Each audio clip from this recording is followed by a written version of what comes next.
What's up, everybody? Welcome to a special Saturday edition of In the News. I am the OG Fig Kid, Thomas Montalto. There you are. Chad. I'm Chad. Yeah, there you go. It was giving me feedback, man. It was like playing two intros. Weird. That's weird. Well, anyway, we're here to talk about the shocking release today of Bray Wyatt, the Fiend from WWE. The news kind of shocked us all. And we've just okay. You're okay over there, Chad? Everything all right? Hold. I'm getting feedback on this, man. Give me 1 second. All right. Well, in the meantime, I'll talk about it a little bit. So earlier this afternoon, a tweet broke from WWE announcing that they have come to terms with the release of Bray Wyatt, the Fiend, and kind of shocked the world. You know, just yesterday, Vince said in his press conference for the quarterly earnings that they were going to give more talent to AEW, and I guess he wasn't kidding when he said that. Because today WWE goes and releases Bray Wyatt. So, and I don't know if he's on AEW's radar, but he's been amazing. He's been creative. The Fiend character, Bray Wyatt, he's done such a good job with it. So the fact to see him released out of nowhere today, he hasn't been on TV since WrestleMania. The day after WrestleMania was his last appearance. So what's going on with this? I don't know. Like, what's Vince doing? What's he thinking? I'm kind of shocked. He's been in a WWE for 12 years, I believe. It was 2009 when he signed with Developmental. And I don't know. Any better yet? Okay. Everything. You got it? I had the YouTube stream and I was hearing you delayed and it was like going all over the place, but good. Everything's all okay. Right. All right. So I don't have to talk. I'm not used to doing that, talking about myself, but I know, man. I was leaving you hanging out to dry. It's the best way to learn, right? But everything's okay on my end, but everything is not okay on the WWE end. What the fuck are they thinking, dude? I mean, I guess Vince wasn't kidding when he said he had more talent for AEW when he goes and he releases Bray Wyatt the day after. Do you think he had this in his mind when he made those comments? Man, that's a really good question. I wonder. I was just with a friend the other day, and here's the tweet right here. WWE has come to terms with the release of Bray Wyatt. We wish him the best of luck in all his future endeavors. But my friend works for Stanford, and without giving away too much information, and he told me the day before that Aleister Black was released, they had him in there to do a photo shoot. So, like, it's so weird. Like, usually companies, when they know they're expecting big, pushback from an announcement, they'll do it on a Friday at 4:00 right before the weekend. WWE took this a step further by announcing it on a Saturday. Yeah, they buried it in the weekend. Yeah, man. How crazy. I mean, I know I even saw, I think Fightful said that this came out of the blue, but was something this big. From it might have came out of the blue for everyone under the top brass, but right. You gotta, this is a huge star. Arguably, I would say probably one of their biggest merchandise sellers, right? Absolutely. Absolutely. I mean, unreal. It's shocking to me. It really makes you think, if they're doing this for budget purposes, how much money did I really make off of merch of anybody, considering he was one of the top guys for merch, for t-shirts, for action figures, for everything they released to him. Dude, that's the company line, budget reasons, but I'm not buying that shit. Yeah, I mean, I'm not buying that. Things were hot and cold with Vince and Bray, and they said Bray was getting all ready for his comeback in August. We've seen pictures of him recently where he was in phenomenal shape. He looks like he's in the best shape we've ever seen him in. So he was all ramped up for a return, and I guess when he does return, it won't be for WWE. Well, I saw a tweet. He had tweeted back to a fan probably about a month ago. And the fan was, I think, I can't remember verbatim what was said, but the gist of it was the fan was wondering, we want you back, Bray. Where you been? When are you coming back? Blah, blah, blah. And he answered the fan and said, "Man, I want to be back too." He was like, "You'll see me soon enough." But he alluded to, I remember when I read that tweet, there was a undertone of unhappiness, or it's not my decision that I'm sitting on the shelf. I'm ready to go. And that Yep. was the moment. If you remember, we did a video last week. Yep. And I said we talked about 2022 being a big year. Now, my theory was when Bray's contract came up that he was going to jump. He was going to leave WWE. I never saw this coming, but I definitely felt a just by reading the tea leaves and seeing the tweets that he's made, and the fact that he's in the best shape of his life, but he's sitting on the shelf, and the way they've handled the Fiend. I mean, they put a lot behind the Fiend, but I feel like they never truly put the gas to that gimmick. Yeah. And they've botched so many things with him in the past that I had this feeling that all wasn't well in the Bray Wyatt WWE world. And today is definitely, my gut feeling was right. Yeah, man. Wow, you did call this one. I remember when you said it. I think we were talking about who do you think will be next to go to AEW, and who will be. And I picked Kevin Owens, and you said the Fiend. You said Bray Wyatt, and other his real name Wyndham Rotundo. You know, he's going to be showing up there, and I don't know if he's going to be showing up there. I guess the world is going to be waiting now to see what happens with him and expecting him to go there. And again, what a talent. It would definitely be an addition to their roster to add yet another big name like this. Oh, and I know a lot of people, a lot of the flack with fans, they've said that AEW is signing up all this talent, all this WWE talent. And there's been, I think someone did a report where over the last year, there's been tons of releases, and AEW's only signed, I think, a handful of them. You know, they haven't signed that many, and they've been very No, they haven't. They've been very selective on who they pick up. And I think they go after the, not to discredit anyone who's been released, but they definitely go after the blue chippers. They're very selective, which they should be. They can't go sign everybody. And you're right. They're going after the guys that have a following, the guys that are going to bring new eyes to the company. That's what you should do when you own another wrestling promotion or any 100%. Type of business. So if anybody's going to criticize them for that, you're nuts. But, you think about it now, the whole family was working for the WWE, and they're all gone now. Yep. First, it was Mike Rotundo, their father. Bo Dallas was eventually released earlier with the releases this year, and now Bray's gone. Yep. It's crazy. So, and and Barry Windham doesn't work there. He had a brief run as a producer, so there's no more family connections there anymore.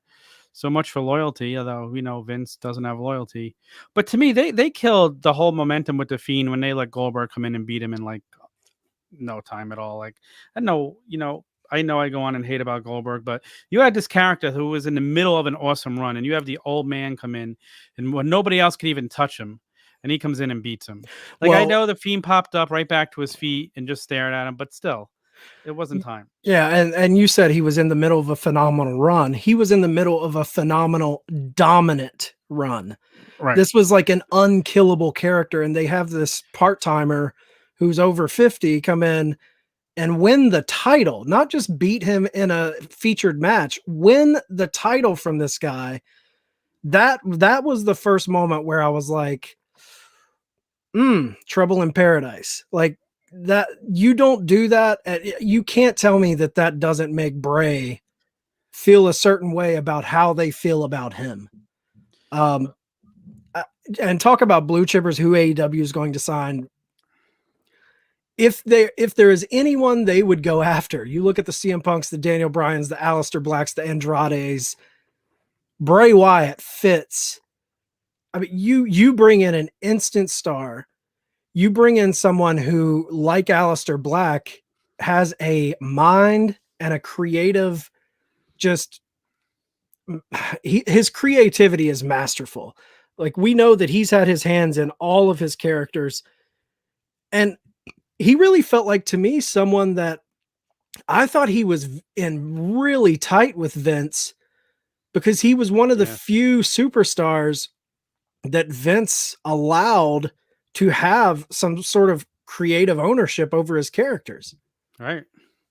So dude, it's mind blowing. Like this to me, like I mean, you've got your Roman Reigns and your Seth Rollins, but when you look at, a poster for WWE, a poster for one of their events, The Fiend is like a marquee name. This isn't Braun Strowman or even Aleister Black or Andrade.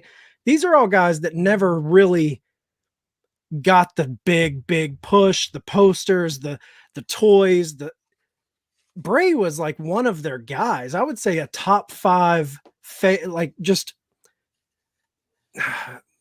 it's not he wasn't a big title guy, but he was marquee for a lot of people. They loved Bray. They loved the storylines.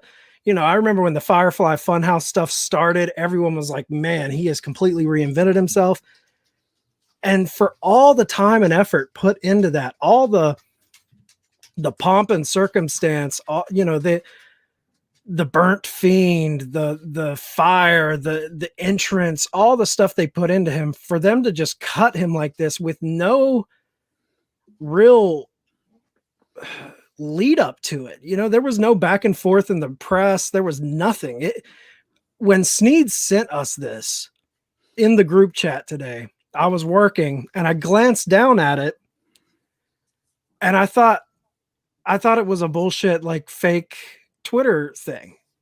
And then when I read it and you guys were talking about it was legit, I was honestly speechless that this happened. I mean, it's hard to be speechless with anything the WWE does at this point. But here, was it just a matter of fact? We've discussed this on here. We've discussed it on a debate.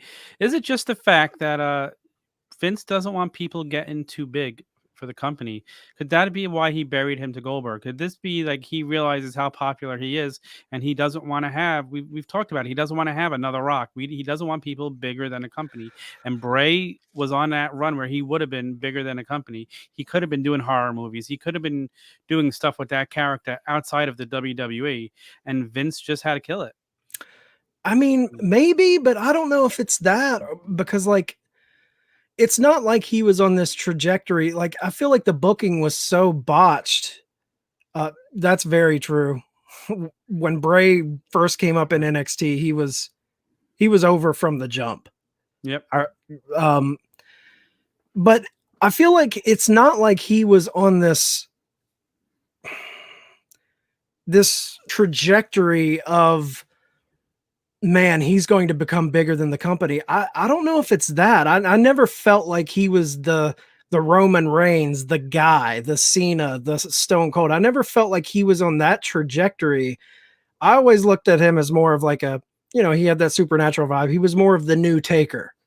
Yeah, I mean, I agree, but it just, he could have done horror movies or TV shows, or, Vince could have done it with the WWE film section. And with how good he was, it might have taken off. I don't know how good the script would be with their script writers, but see, I think it's kind of what you're talking about, but I think the reason one of the reasons I think that maybe played into him being released is with Aleister Black being released, and we know he was very much in tune with his character and had ideas and pushed for this vision that he had in his head.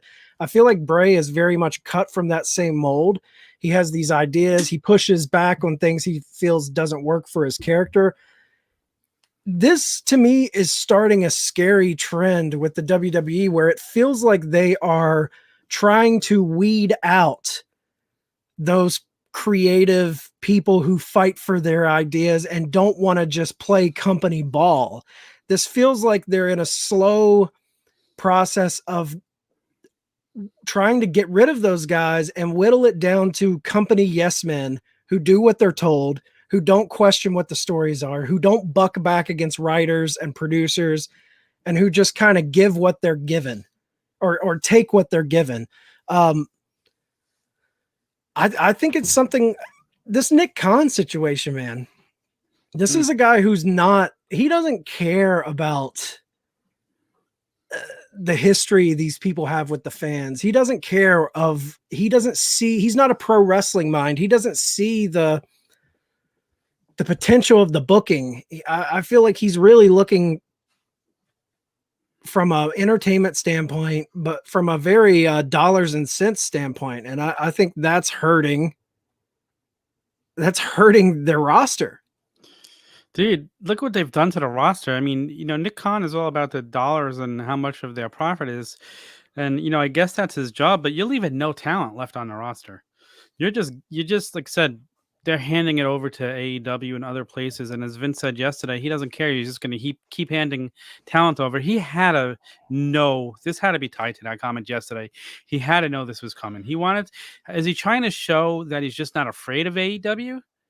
Like, because he's acting like he's not, and I guess he's not because you're giving us a crap product, with Raw. SmackDown's a little better, but you just keep getting rid of people. You're gonna have nobody great on your roster. You're gonna have a bunch of green guys who don't know how to work. But I guess he's all right with that. I honestly can't get a handle on what's going through this company's mind. Vince, Nick Khan. I'm honestly flabbergasted by it because, like, on one hand, you're like, does Vince know something? Does he have a master plan? And the old Vince, I would say yes, he would have had a master plan. He's playing checkers when the other people are playing chess. But with these moves and the booking of late, it really makes me. I know a lot of people say it, and it seems like it's the end thing to say when you discredit WWE. But I really feel like moves like this give credence to Vince being out of touch, being high on his own supply, being almost like cocky to the point of career suicide. Now, I don't think that moves like this are going to end WWE, or I don't think WWE is going nowhere. They're a global powerhouse. They are going nowhere. Right. But I do think things like this, they do show cracks in the wall. I feel like they're scrambling. I feel like they're doing things like they maybe do have a plan, but things like this, to me, long term, this is going to be a release that they regret. This will regret it. About Aleister Black, Tommy End. I mean, that guy could have been the future of the company if they went with him. And Bray, was an amazing talent. He was great on the mic. He was good at everything he did ever since he came up. He made every character work. He was intriguing. It was interesting. The guy had a factor that a lot of people don't have, and he knew how to recreate himself, and they just didn't care.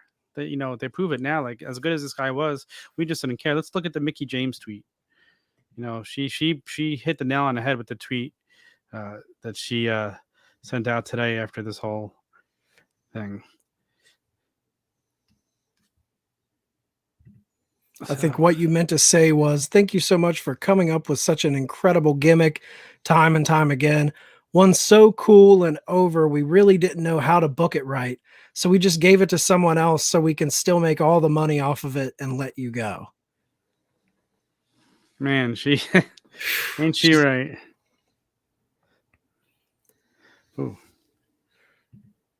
I wish I saw that. I would have loved to know what he said. What did he say? Fabulous Disaster. Let us know. Let us know what he said if you got some good gossip for us.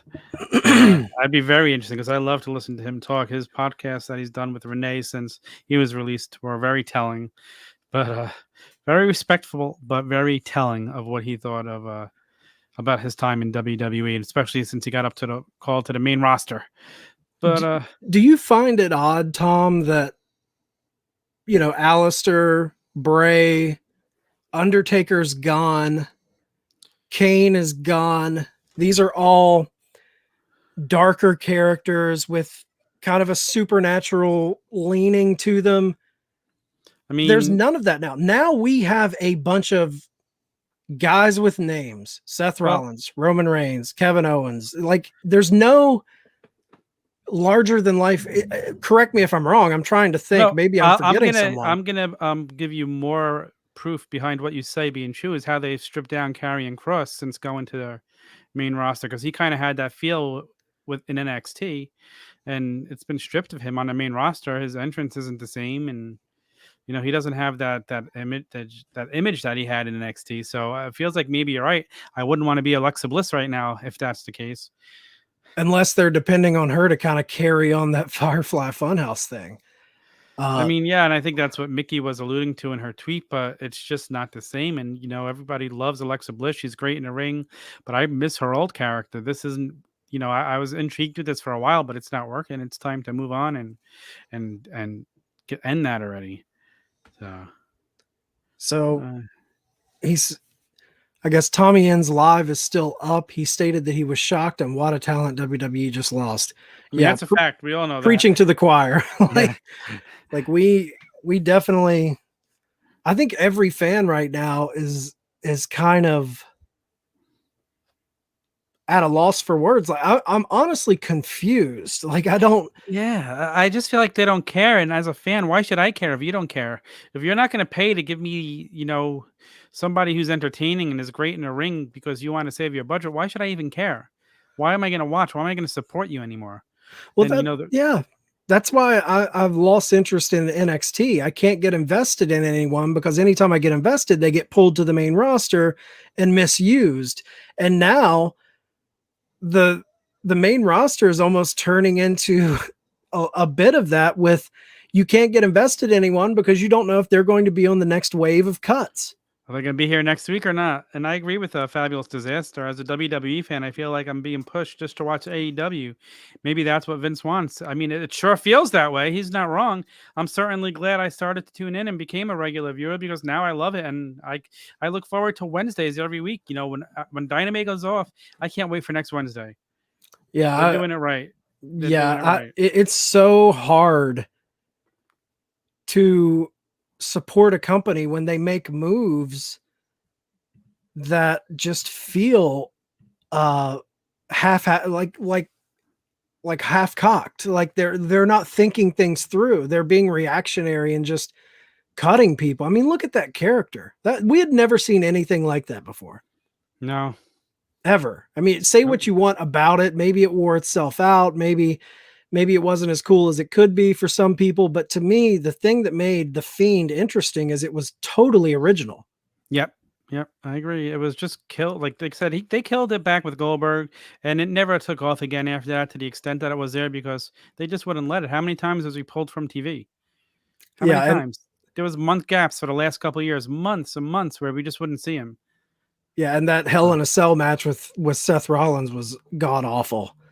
Yes. It was one of the worst the red matches. lighting. I hated the red lighting. That made everything worse. Yeah, man. Do you think things like this are do you think this is calculated in any way? Do you think Vince and them feel like they are doing, like, is there an ulterior motive that maybe we're not seeing? I mean, I don't know his relationship with these guys. It certainly feels like there's something more to all this. Are they trying to send messages to people? Like what are they doing? Well, I mean, was this Vince's answer? Was Vince's comment yesterday during a press conference his answer to all the comments Tony Khan has made, telling him he's not afraid of him, they're not competition? Like, and how fired up is that getting Tony Khan to come after him even more and come after the WWE? For Vince to say AEW's not coming after WWE and challenging them, like he's just stirring the pot back a little bit, Oh yeah. I mean, on one hand, I kind of get what Vince is saying because he was saying it's not like WCW, and I think in a lot of ways he's right because WCW was owned by Ted Turner, who owned his own network. So, and Ted was pretty much saying, I'm coming after your talent and I'm going to sign them because I have the money to take them away from you. I don't feel like Tony's doing that. Tony's just sitting back and watching them cut people. Yeah, he's not like, he's reaping the benefits of these moves that we don't know. What's the motive behind this? Like what? Dude, I'm at a loss for words, honestly. Yeah, I mean, I agree. I like I said, as a guy, I still watch WWE and follow it, but man, they're turning me off more and more. And And these ratings are continuing to drop. The little boost with the live fans back. You see Raw's, declining again, second week back. The ratings, sooner or later, if you keep losing ratings, you're not going to keep getting these billion-dollar contracts. Who's going to go to sign Raw for that much money when they see the ratings taking a dip like they have? And USA's contract's coming up soon. So they're not going to go out and get that next billion-dollar contract. The ratings are down. Who's going to continue giving them that money? Yeah, and something I just thought about, we're talking about this from a older, both of us have watched wrestling for over 30 years. Like, and so we're talking from a very long-term, hardcore, educated fan. Think about the kids, the little kids. Like I had a buddy who said his little kid loved Braun Strowman. Like that was his guy. And when he found out Braun wasn't there anymore, he was unhappy. And now how many kids loved Bray Wyatt? Yeah. Kids and adults loved him. The adults didn't care about Braun. Yeah. Well, the adults are one thing, but for kids, it's like if a kid loves Bray Wyatt and that, say a 7-year-old kid loves Bray Wyatt. Yep. And then 2 months from now, he turns on AEW and sees Bray Wyatt there. The foundation of building new wrestling fans. You're possibly shifting those young kids to another company where they don't have the history of WWE and look back on the Attitude Era and all of this. So when they see this guy and they go to another company to watch their favorite guy, whether it be whoever, Alistair or Bray, or they might stick with that company. And then and that's just one instance. And there's a lot of that. They're going to start seeing guys like Darby Allin and Jungle Boy, and they're going to start loving those guys, and they're going to go see their figures in the store, hopefully, if you can find them. And that's the figures they're going to be bringing home now, because that's what they're watching. And there's so much for kids, even on AEW is more of an adult-based company, but there's still characters kids are going to fall in love with. Luchasaurus. Yeah, Jungle Boy. Like I said, Darby Allin with the makeup. Kids are going to go crazy for that stuff. Yep.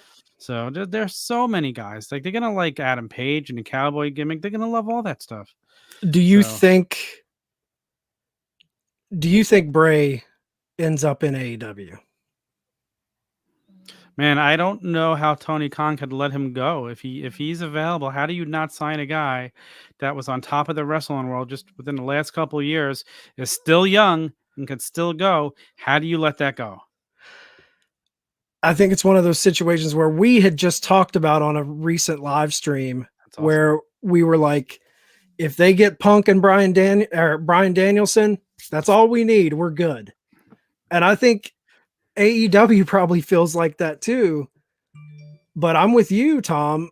This is a guy you can't pass up. It is. This is a game changer guy you cannot pass up. Man. I mean, listen, how awesome would it be for him to come back in and take head of the Dark Order for his friend, his fallen friend? Like, turn them back bad. That would be an awesome leader for Dark Order, man. Have Dark Order turn on Hangman in just an ultimate stab in the heart, and then the new leader comes in. And then you got a Bray Wyatt, or whoever he'll be called there, an Adam Page feud. That would be incredible. That would be pretty awesome. Playing fantasy booker again. Yeah, I like it. I mean, I do like, and at the same time, it pays respect to Brody Lee. Yep. So, and they can incorporate that right into the story. He comes in and saying, "Do you think he'd be proud of you guys seeing how you're clowning around now? This isn't the vision he had for you." Like, and you know what? Goosebumps just thinking. Oh, me too, man. Me too. And he could bring back the seriousness, because eventually Dark Order's got to go back. If they're going to stay a faction, there has to be arcs, and you can't just keep them the way they are. They were bad in the beginning. They went good. If we turn them back bad, have them turn on Hangman, Bray comes out as the new leader. with some connection to Brody Lee in storyline, it could be amazing. Yeah. And another thing that really, I think, piques the interest of Tony Khan, I think with a guy like Bray Wyatt, you're not getting just Bray Wyatt, you're getting someone with a lineage and a bloodline. You're Yeah. getting someone with a history to pro wrestling. I mean, he's tied in with Barry Windham, Mike Rotunda, Blackjack. Yeah. Like he's old school, you know, like he comes from an old school fan. Barry Windham, one of the greatest workers in pro wrestling ever. His matches were incredible. Yeah. Yeah. Barry Windham and Mike Rotundo, awesome tag team, US Express back in the 80s. Yeah, Champions. man. I think they were champions in WWF and NWA. So, but can you imagine? Okay, so I'm gonna set it up for you. You know, Adam Page is in the ring and the lights go off, and all of a sudden you hear Bray's laugh. The lights come on, and Dark Order's just circling him, and Bray's up on the stage, and they just turn and start beat the crap out of him. I mean, hearing that Bray laugh, the people would go nuts. So he needs to enter with some crazy theatrics. Yeah. Fire or something. Just we love it. You're not spamming. Keep the comments coming. Don't stop. Yeah, keep them coming, man. I'll see that he said dude, me too. I'm the same. Before WrestleMania 3. So I was there for the first WrestleMania, and I haven't taken a break, and I've been a fanboy the whole time up until the last 3 years, and now I ventured off. So Tom, he also posted, I feel like Bray asked for his release. Did you said that they cut him, right? Yeah, I've read on several different PW Insider had it posted, and I saw somewhere else that they're saying Bray Wyatt was told it was for budgetary reasons, it was financial reasons, it was not anything that he requested, it was not anything that he expected. If all these other sites, I trust PWInsider.com a lot because I follow them, and they always make sure their stories are verified before they post anything. That's Mike Johnson, right? Yeah, Mike Johnson is a he's hell solid of a reporter. Yeah, he's the best there is right now. Like he if he's going to report something, he's making sure he's got something behind it. So, oh, here we go. Oh man, that's interesting. The Fiend got dropped because Peacock doesn't want edgy characters on their platform. I mean, they have been going back and editing the past, and we despise that. So you know the deal. You might be right about that, man. I mean, and if let's talk. Is Vince really getting ready to sell? Is he getting rid of those characters that Peacock doesn't want before he sells? But Jesus Christ, it's not like he was doing anything terrible. He was a scary horror character. It wasn't anything like Fabulous Disaster nails it on the head. Disney, here we come. Yeah. Dude, I've said, me and Sneed say this all the time, and I don't want to sound like a hater because we all grew up on WWE. I love Vince McMahon and what he gave to the business. I love all of that. But it's moves like this. It's moves like they've been making over the past year, especially, that makes me think WWE just isn't for me anymore. Yeah, it's just not for me anymore. I'm starting and to that's think fine. the same thing. And you know what? I don't have to stick with it anymore because I have AEW now. I have NWA. I have Impact. There's so many other choices out there. Whereas a few years ago, it was harder to find everything. Everything's at my fingertips now. I don't have to stick with it. I don't have to. I feel like a lot of people, for a long time, it's all we had on a national level. So you would just kind of, this is wrestling now. And if we love pro wrestling, so this is what we have to watch. But like you said, NWA, Impact, ROH, MLW, AEW, especially, there's all of this stuff where you can get your pro wrestling fix. And AEW is giving you a pro wrestling fix that has production value on the level of a WWE, and so it's like when I see stuff like this, it kind of breaks my heart because I grew up on WWE, but it definitely, I'm like, dude, because we want to love it. It's not that we don't want to love it. We want to. We want it to be people good. Like it, and moves like this don't give you pause to question what the fuck they're doing. More power to you, man. If you want to just blindly watch it and love it, that's awesome. But moves like this and the Saudi Arabia deal and the way they treat their talent, the garbage bag with Mickey James, which has been going on for years and years, the subtle shots, the way they called Domino's to tell them about the pizza cutter and Did they all. really? Oh yeah, a report came out that they were sent. WWE reached out to Domino's to stir the pot about the pizza cutter.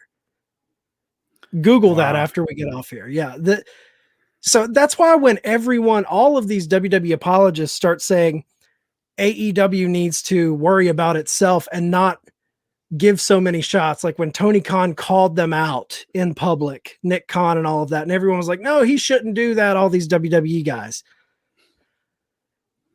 Dude, they put it in public. They do it on Front Street. WWE's doing the same shit, but they're making private little phone calls to AEW sponsors trying to get their sponsors. Little bitches about it. They're being little bitches about it. Yeah. I mean, listen, I want to know, how do those pizza cutters cut through a person's skin so easy, but you can't cut a damn pizza with them? Right. That's true. That's true. But man, I don't know. It's disheartening seeing this happen today. Like I said, we've kept saying for, since I started appearing on your show in a debate, kept having hope, but there's such little hope left. Even if AEW beats them in the ratings eventually, this is just proven to me they're not going to do anything. They don't even care. They just don't care. And this isn't us dancing on their grave or wishing. Dude, there is so much talent there that I love. Dude, look at my basement. Obviously, I'm a big WWE fan. Obviously. I have a whole basement with all WWE merchandise and collectibles all around. I'm now getting AEW ones, but I've been WWE fan my whole life. I've given them 40 years. I don't want to give up on it. I don't want to stop, but you keep pushing me that way. What am I going to do? Do I really want to continue to sit down and watch a 3-hour show on a Monday night and feel like after every episode, gee, that's 3 hours of my life I'll never get back? Right. Right. It and moves like this make it even harder. Yep. It's one thing if you have bad booking, but you still have great talent, and they still do have great talent. But it's another thing when you're almost self-sabotaging yourself by releasing very talented people. And here's the thing that I worry about. If these releases continue, fans are delusional if you think that AEW can just keep signing people.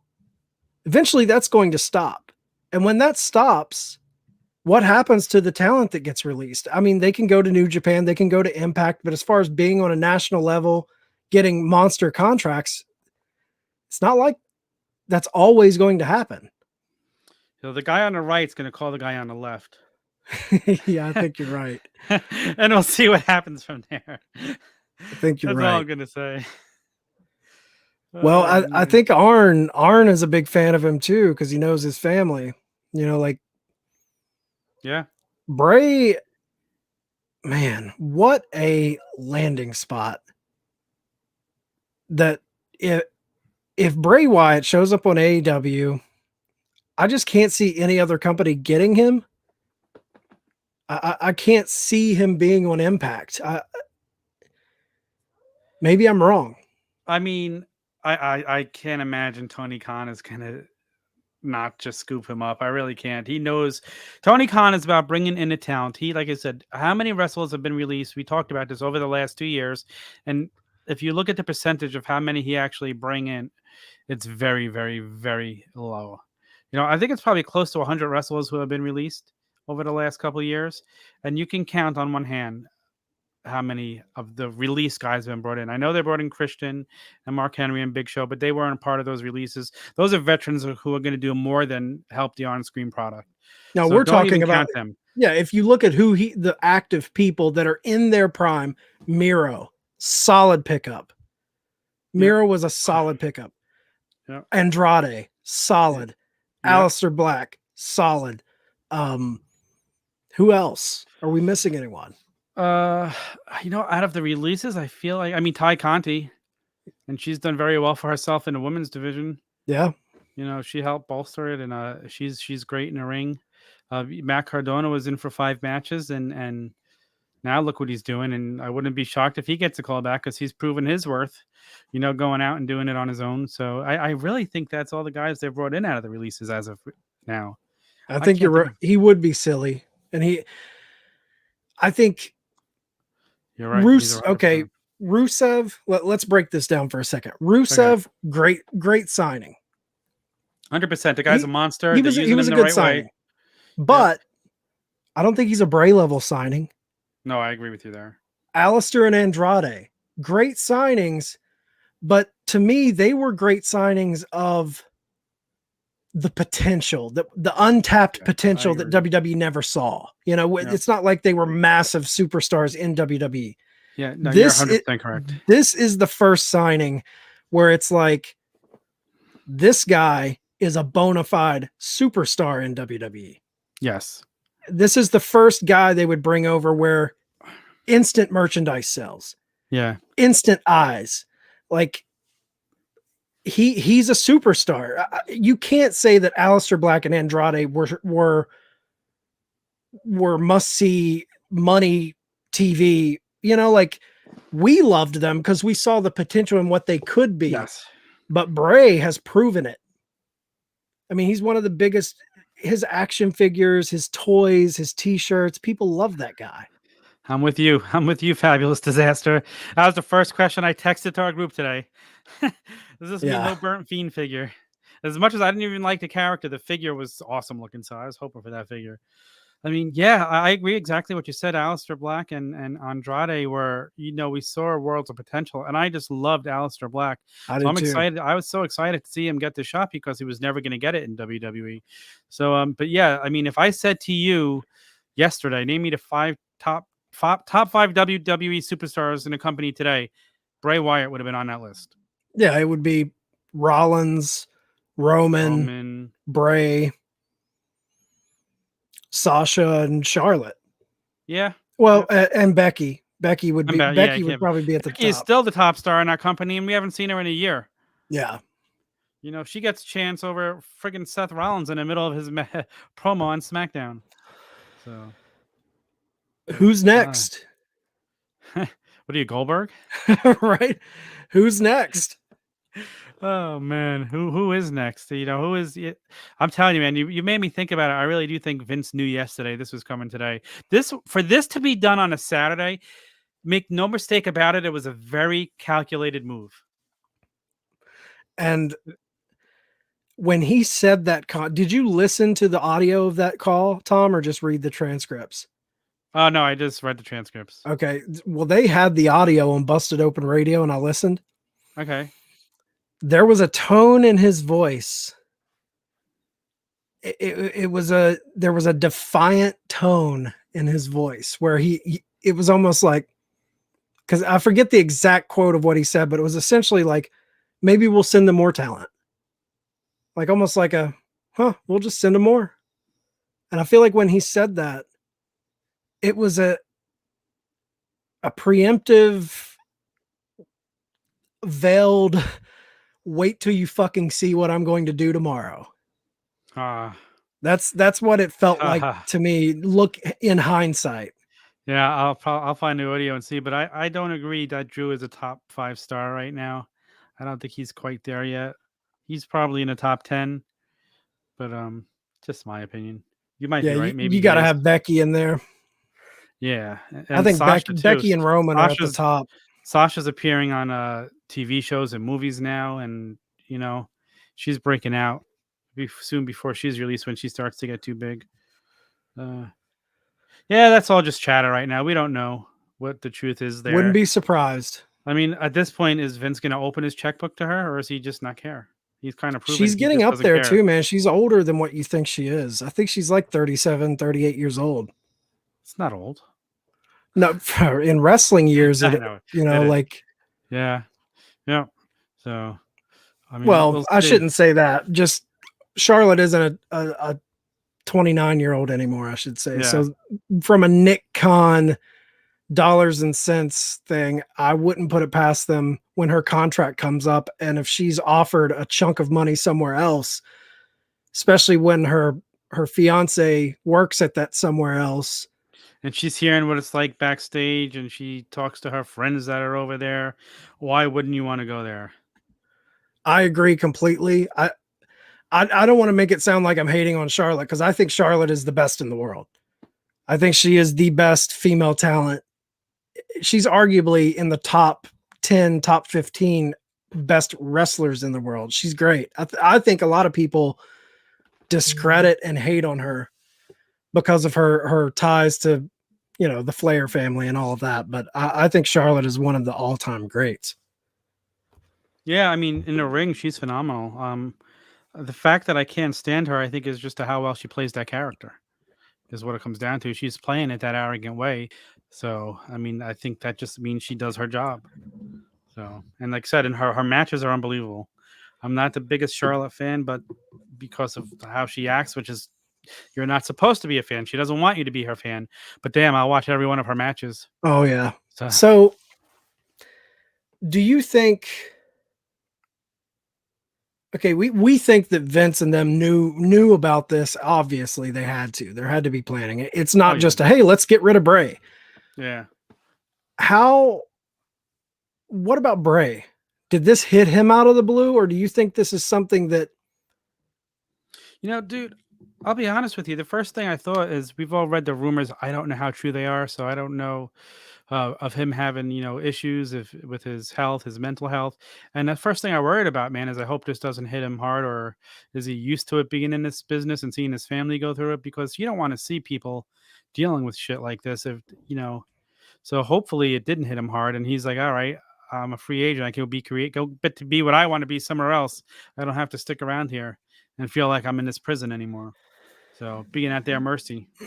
See, I didn't think his dad being let go, his brother being let go, the loss of Brody. I didn't think. I mean, obviously, it's going to affect him, but we're also talking about a guy who grew up in the business.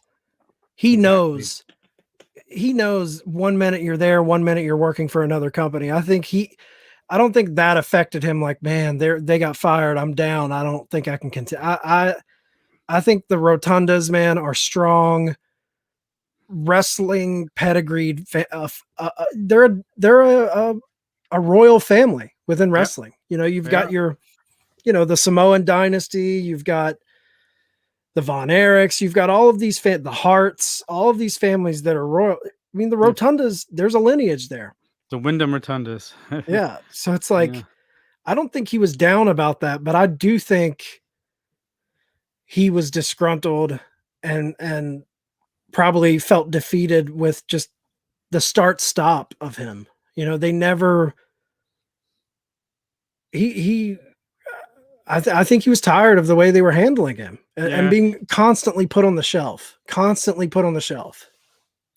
mean, can you imagine being a wrestler in WWE now, and you're a champion, and they tell you we're bringing in Goldberg to face you, and not only that, a guy in that monstrous run is told he's gonna have to put Goldberg over. Oh, Jesus! I mean, how do you react to that? I mean, I wouldn't be happy. When was that, Tom? When did that happen? That was not the January right before COVID. That was when The Fiend came out and challenged John Cena to the match at Mania, because then they had the Firefly Funhouse match at Mania. So it was I think it was right in January. Was the Saudi show, right? He lost to him at? Yeah. So Oldberg. I love that. Oh, I love that. Oh, so has there ever been a time you've been more excited to see WWE go to Chicago now on Monday night? Oh God. Because that crowd, they love their wrestling. That is a wrestling city. We will be hearing some chants, and I am sure Bray Wyatt will be part of those chants. Yeah, I wouldn't be surprised if when Alexa's out there, we get some yowie wowie chants. Do you think they'll keep Alexa off of Raw this Monday so that doesn't happen? Probably, but those CM Punk chants are going to be deafening. Oh, the CM Punk. I think we'll still hear Fiend chants or Bray Wyatt chants or you. They're going to try and cover it though. Yeah, they will. They're going to try and pipe in fake crowd noise. It's awfully hard to keep that Chicago crowd quiet, though. We've seen it time and time again with the CM Punk chants. I hope and I have faith in the Chicago crowd because they've proven themselves time and time again. But I hope for all those fans out there that are unhappy with the way things have been going and all these talents being released in the middle of a pandemic and all of the comments that have been being said by Nick Khan and all of these things, show your displeasure. Yes. Bring your signs and keep the Sharpie in your pocket and don't write on it until you're in there so they can't confiscate it till you get it on TV. Fans are back. This is the beauty of fans. If they don't like something, they will let you know. I don't want fan reactions and all of that to be controlled. No. That's not what wrestling is about. Nope.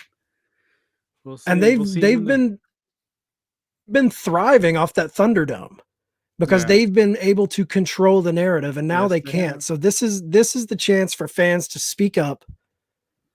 And if you're not happy with this, I'm sure there's a lot of Bray fans that are not happy. No, 100%. 100%. I mean, just even if you're not a Bray fan, it's still a blow to WWE.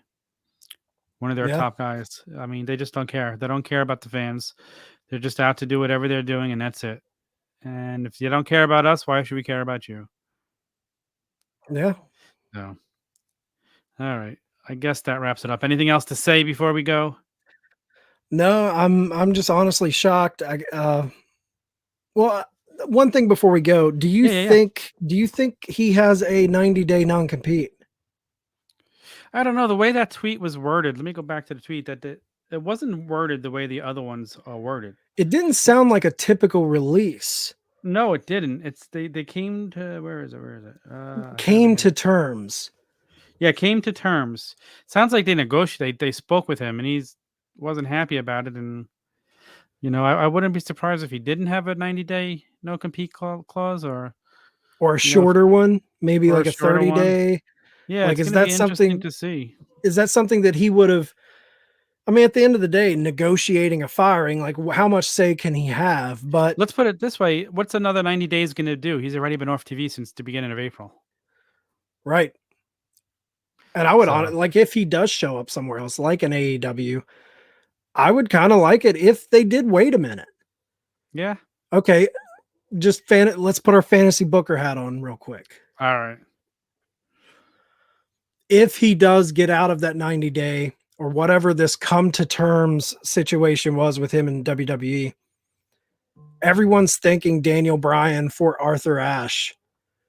CM Punk comes out at the United Center, the first dance, the second episode of Rampage on August 20th. All Out, Daniel Bryan comes out. Everyone's expecting him at Arthur Ashe. Daniel Bryan comes out at All Out and sets up his first match, which will be at Arthur Ashe. Then at Arthur Ashe, the big shocking debut is Bray Wyatt. Is that too much? Is it too much too soon? It's never too much, but I don't know. I love it all, but I just don't know what they have planned already. They're saying Daniel Bryan isn't a surprise. There's another surprise or something big for the New York show. I have no clue. Is there any way they had caught wind of this coming? Is there any way they could have known? I don't think so. I mean, is this one of those? You never know. It could be one of those things, man, where Bray Wyatt's on the phone. Nick Khan is working with his cousin Tony. Who do you want next? I'll just release them. No, I'm thinking more of Bray. Yeah, maybe being in the know of this and calling an old buddy, like, hey, Cody, if this happens. Maybe these negotiations to be released have been going on for a while. We don't know how long it's been going on. It's true. What are we going to hear when Bray turns up on Jericho's podcast? Oh, I can't wait for that. Can't wait for that. Somebody just get him on already. So, yeah. Well, that's all I got, man. I'm very interested and excited to see what happens with him, but on the double-edged sword end of it, I have hope for Bray and excitement to see what happens with Bray, but on the other, it just gives me a sick feeling in my stomach towards WWE. I agree, and I'm even more into them than you were. So how do you think I feel? Yeah. This is the second world champion they've released in a matter of a month. Yeah. That's crazy. Up until I think Braun was released, I've never released a world champion before, a former world champion. Thanks for tuning in, dude. Yeah, man. Always appreciate it. Your support. We really appreciate it. Thank you to everybody who was tuning in today. That's it. Follow us on Instagram, Turnbuckle Tavern, Twitter at Tbuckle Tavern. All of our links are on the turnbuckletavern.com. And Subscribe here. we'll be following this story for sure. So if anything Yeah. huge happens, we'll be talking about it. Yeah, we'll jump right back on. We're here on Saturday. It's our day off, and we're here for you guys. I know. This is what we love. This is what we love. We do it because we love it. So, for marks, buy marks. But, ain't that the truth? All right, man. That's it. We will see you later. Later, guys. Peace, love, and wrestling.